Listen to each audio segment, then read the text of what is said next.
If you're looking to buy a stacked NBA 2K account with max badges and more, visit sportstmb.com. He has been in the community for years and has hundreds of reviews. Click the first link in the description to get your account today.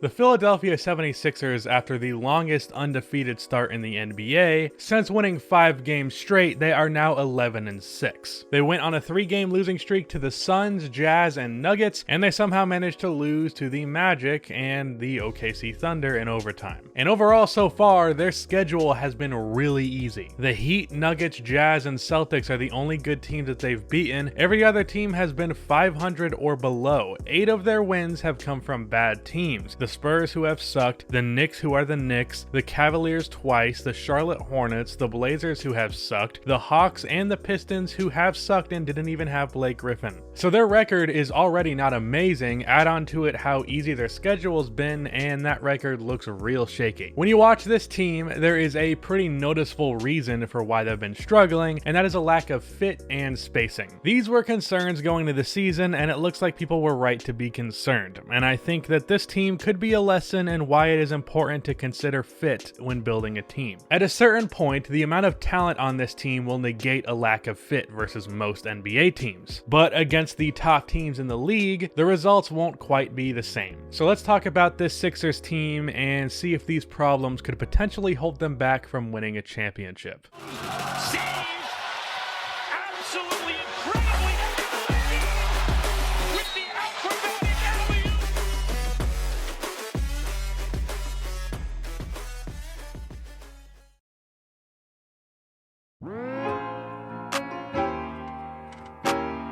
It's worth mentioning before we start that we are only a few games into the year and they could easily turn this thing around. But I do think a lot of the issues with this team will persist through the year. Anyways, let's look at some players' numbers. Looking at some stats, Al Horford has struggled a decent amount on this team. He's averaging 15 points, which is much more than I expected on a team with this many options because he hadn't averaged that many points since his Atlanta days. I was expecting Horford to average 11 points at most this year and just focus on his defense and playmaking. But because of a lack of fit and spacing on this team, Horford has stumbled his way into a lot of shots. See, on the Celtics and a bit with the Hawks, Al was gradually shooting more and more threes over the years, and he has always pretty much been an okay shooter for a big man. If he's open, he should be taking them, but he's never been great. That's not a shot you go down the court looking for with Al Horford on your team, but it's a shot that Horford has been forced to take a lot with this team, because there is almost no shooting in this starting lineup or in this team in general. He is shooting a career-high 4.3 threes a game, and he's only shooting 32%. And with this high volume of jump shots, he is shooting career lows of 46%. Now, this drop in percentage does make sense with the fact that he's playing next to Joel Embiid. Next to Embiid, Al really cannot go into the paint because it will get really crowded inside. It's been what has dropped his field goal percentage. Al has been forced to be an outside, sometimes inside player with this Sixers team when he was previously an inside, sometimes outside guy for pretty much every year of his career. And that's just on the offensive end. Now, the Sixers have been good defensively this year, but not as good as you would like with all of their size. They're only 9th in the NBA. But next to Embiid, Horford is forced to play a position that he is too slow to play in the modern NBA. There's been a lot of times where Al gets burned by quicker power forwards, and it's not even his fault. This is because, and I've said it a bunch of times already, and I'm going to continue to say it, because of a bad fit. Using some hindsight, as well as how I felt at the time, with their newfound cap space with Jimmy Butler leaving in free agency, they should have used that money on some shooting and some wings rather than spending it on a player like Al Horford, especially being that he is older and they already have a superstar center. Guys like Danny Green, Terrence Ross, Jeremy Lamb, JaMychal Green, Marcus Morris, Damari Carroll. You really could have gotten a couple of those dudes. You also could have brought back JJ Redick, but I guess not, because Elton Brand values names over actually building a coherent team. Another fit struggle so far is Tobias Harris. He has shot 29% from 3 so far, and this is really just a symptom of being one of like honestly 2 good shooters on this team. When you're the only guy in the court half of the time that can shoot the damn ball at better than league average, that really does not help you, because it means that there are already a bunch of guys on the court that the defense is going to help off of, so why help off of the only guy on the court that can really shoot? That means the only time that you're going to shoot threes is when there's a defender within the vicinity. Having other shooters on the court makes it easier for him to get open looks. Tobias has not gotten them so far, and I honestly expect this trend to continue. When they traded for him last year, in the 27 games that they played, he shot just 32%, which was a far cry from his 43% in LA, as well as the 41% he shot the year prior with LA and the Pistons. He's stuck with no shooting around him, making the one solely responsible for spacing the floor. And there are probably Sixers fans watching this video saying, 2 really good shooters? Has this guy not heard of Furkan Korkmaz?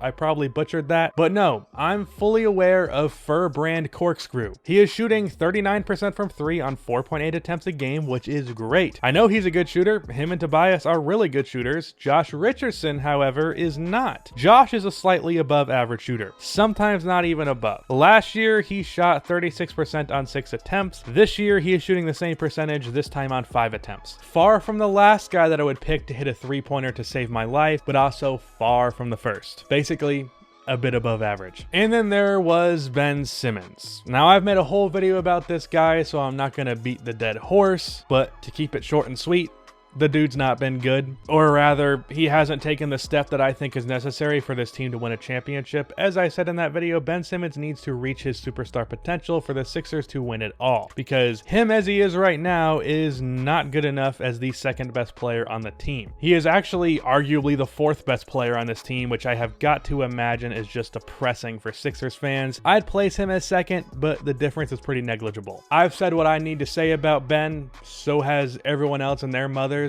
I don't know about you guys, but my mom has some hot takes about Ben Simmons. And then let's talk about the head honcho, Joel Embiid. Head honcho, is that something people say? Joel has had a down year thus far. He is averaging just 21 points per game, which is down from 27 last year, and he is doing so shooting 3% worse from the field, and for whatever reason, he isn't criticized for all of his 3-point shots. I've had this problem with Joel for a long time. He shoots way too many threes for his talent level. He is an okay wide open 3-point shooter and a good mid-range shooter, but for some reason he's averaged 4 3-point attempts a game over the last 2 years. He is shooting 33% so far this year. He's a career 32% shooter, 30% over the last 2 years. He really should be taking a solid 2 a game when he's wide open, and it's fairly into the shot clock. Then it's time to take a 3. I know I'm complaining about the spacing, but the solution to spacing is not bad shooters shooting a bunch of shots. Say that 5 times fast. As for the reason that he is averaging just 21 points per game, one is that he dropped off by 2 points per game from that horrible game against Toronto. By the way, this video was written before that. I'm just recording it now. That was bad. But I think it's also the fact that there are a lot of offensive options on this team that were not here last year, and